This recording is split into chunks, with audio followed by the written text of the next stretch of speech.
Now, if you go to any major website, they will tell you that one of the list of candidates for the Syracuse job is Sean Lewis. Now, I remember last week, people gave me a hard time about what I said with the Coach Prime rumors, and every single major college football website said the exact same thing. But let's get to the actual facts here.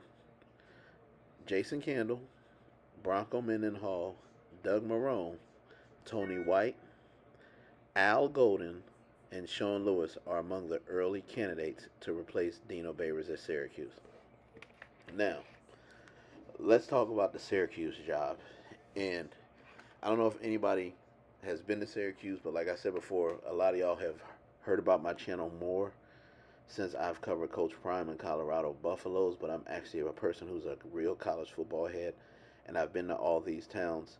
And anybody who's been to Syracuse, y'all can chime in. Syracuse is not what it was when Donovan McNabb and Marvin Harrison went there. Also, Syracuse is in the cold, very cold area. Not going to comment on the town, but if you go around the corner or down the hill from the university, it's an area where you'll be like, okay. And I was confused because when I was doing my college tours, before I got serious about wanting to be a college football podcaster, I always heard all these commentators who went to the Syracuse's quote unquote journalism school. So I'm thinking it's going to be, something similar to like a Penn State or Happy Valley or even like a Wisconsin, something like that, like where Madison is, where it's a city, but it's a nice college town, clean atmosphere, whatever. So I want everybody to think about this. In the last 20 years, Syracuse has only had two 10 winning seasons.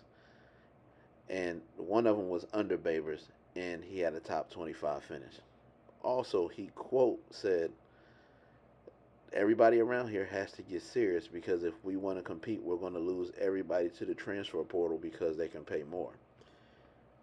Guys, I don't even think, that's Dino Babers being nice, but I don't even think it has to go that far. It could just be equal to what they get at Syracuse.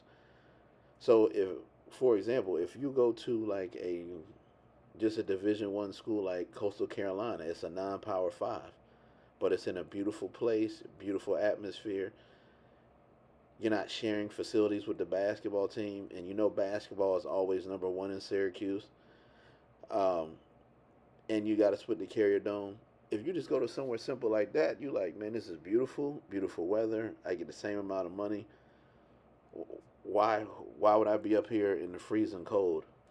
And it's not technically like a college town in a college area. Like the college is in an area, and there's one side that's college housing and the buildings, but then you go around the corner, it's everything else.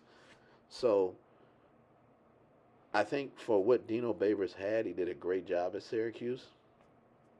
I doubt in the next 4 years they're going to win 10 games. Some fan bases just need a change. But, we'll see if Sean Lewis gets the job. But he was on that short list of candidates from Fox News to ESPN to CBS. So obviously people still think he's a great coach. I don't think he's a bad coach. I just think he didn't adjust sometimes. And who knows? He may go somewhere else and prove everybody wrong and do a good job. So, you know, we'll see what the future holds. And just like last week, I remember somebody put in the comment section, and this is just going to Prime for a second. They go, he's 4-6 at Colorado. Why would he go to Texas A&M, or why would they take him at Texas A&M? See, I've been covering college football for a while. I'm not just here because of I hate Coach Prime or like him. I'm glad to see him in the role he's in. But if anybody studies college football, do y'all remember Gene Chizik? Gene Chizik did not have a winning record at Iowa State. He left Iowa State, got hired at Auburn. What did he do? He won a national championship with Cam Newton there. So there's a lot of good coaches out there. I think when you talk about good coach versus bad coach, it has to do with how can you fix the puzzle? How can you put the pieces together with what you have in front of you? And if you have 5-star recruits and legit athletes and you can win, that's amazing. But if you're put in a situation like Colorado where you're not supposed to win and you're competing and you've beat the Vegas line for wins in the year, you have to look at that as, okay, what can he do if we actually give him top notch. So that's it, man. We'll see where Sean Lewis ends up. I'm sure he's out of there after this year. Don't think anybody would take kindly to getting demoted when they left their head coaching job to be an offensive coordinator. Peace.